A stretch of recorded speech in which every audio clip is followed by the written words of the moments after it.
saya dapat. Yang perkenalkan nama saya Raka. Saya perkenalkan nama saya Ilva.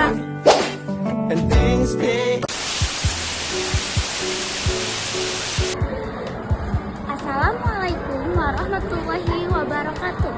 Perkenalkan, saya dari kelompok 3, dari 11-3. Saya akan mewawancarai ekstrakurikuler WR dan mencari informasi tentang pendakian. Ini tugas dari Bahasa Indonesia. Makasih. Assalamualaikum warahmatullahi wabarakatuh.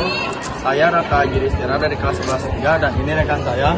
Saya Najwa Ismani dari 11-3. Dan di sini saya ingin mewawancarai AA Dipa dan AA Fahri. Apa ekskul yang Kakak ikuti di SMA yang 3 Oke, yang saya ikuti itu adalah Wahana Rimba.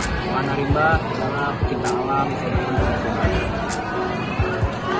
Terus A menjabat sebagai apa di ekstrakurikuler itu?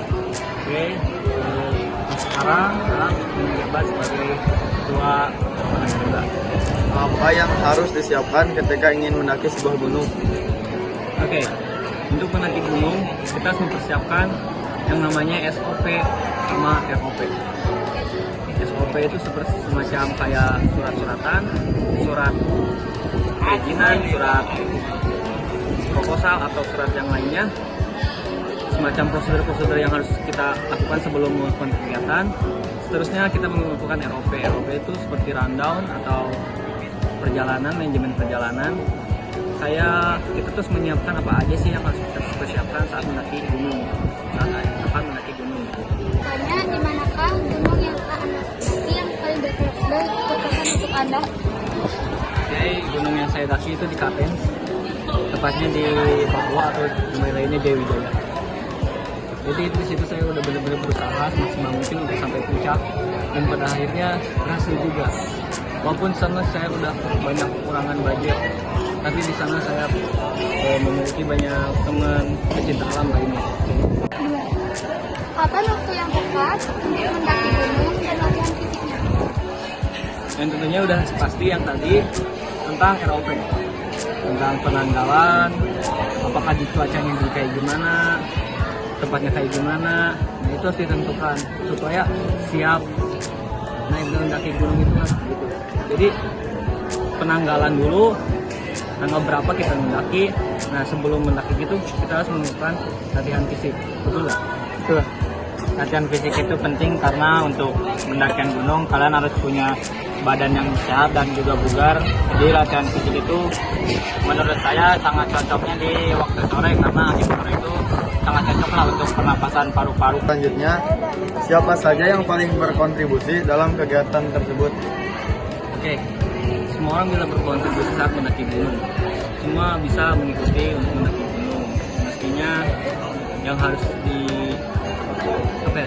dipersiapkan oleh diri masing-masing itu ya dari fisik sama mental kalian. Kalau kalian fisik kalian lemah, terus kayak punya penyakit, kalian harus sadar diri, harus tahu di mana batasan kalian serta mental kalian. Ketika mental kalian itu down, kalian mendaki gunung bakalan baik.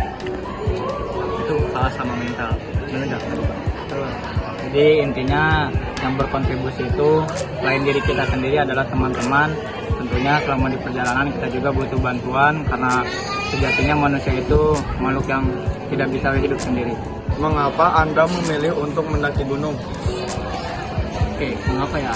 Karena itu suatu hobi bagi saya.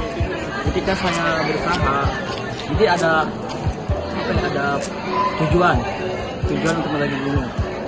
Ada berusaha semaksimal mungkin, pada akhirnya tujuannya ya walaupun tujuan cuma melihat pemandangan apapun kayak gitu, tapi saat perjalanan itu banyak pengalaman, apalagi bersama teman-teman. Banyak berbincang-bincang saat perjalanan, ngobrol-ngobrol bareng, sama bercanda-bercanda bareng lah, begitu ya. Seperti Bagaimana pesan dan kesan setelah mendaki gunung? Oke, buat pesan-pesannya, pesan dari saya ya seperti tadi, bahagia ketika saya berusaha dari titik bawah sampai ke puncak untuk melihat puncak gitu kan. Jadi saya sangat bahagia untuk awalnya bersusah payah, pada akhirnya mencapai tujuan saya. Dan pesan buat mendaki gunung itu, jangan gegabah, jangan egois saat mendaki gunung. Walaupun saat mendaki gunung pasti banyak yang mengeluarkan sifat aslinya. Oke. Saya Raka Yudhistira dari kelas 11 3 dan ini rekan saya. Saya Dapa Panjipasmula dari 11 3. Di sini kami akan mewawancarai dan lapnya yaitu Perkenalkan, nama saya Sabi Kerjatullah dari kelas 11 6. Saya sebagai komandan lapangan dari Eskul Hanarimba. Anda akan menjabat sebagai danlap. Tugas apa yang Anda lakukan sebagai danlap? Jadi saya itu sebagai danlap memimpin para anggota Eskul Hanarimba untuk berkegiatan di lapangan. Dan saya bertanggung jawab atas seluruh kegiatan yang terjadi di lapangan tersebut. Mengapa Anda bisa ditugaskan menjadi danlap? Karena emang pada awalnya saya ini menyalonkan diri untuk menjadi komandan lapangan dari Eskul Hanarimba ini, dan kebetulan saya terpilih sebagai danlap Hanarimba. Apa tantangan menjadi seorang danlap? Ya, tantangannya banyak ya, dari diri yang susah konsisten, dari susah mimpin anggota-anggota, ada yang begini, ada yang egois lah atau gimana. Selanjutnya saya akan mewawancarai yang belum di kelas 1. Semuanya perkenalkan, nama saya Bujal Basalama dari 10 2. Oke, baik, saya akan menanyakan tentang apa persiapan Anda sebelum melaksanakan Sebelumnya saya mempelajari tentang materi alam sama perkenalan alam. apa saja kendala Anda selama mengikuti kegiatan di Hanarimba? Kendalanya saya kurang persiapan. Oke, baik. Terima kasih ya sudah meluangkan waktu untuk kita wawancara ini. Oke, assalamualaikum warahmatullahi wabarakatuh.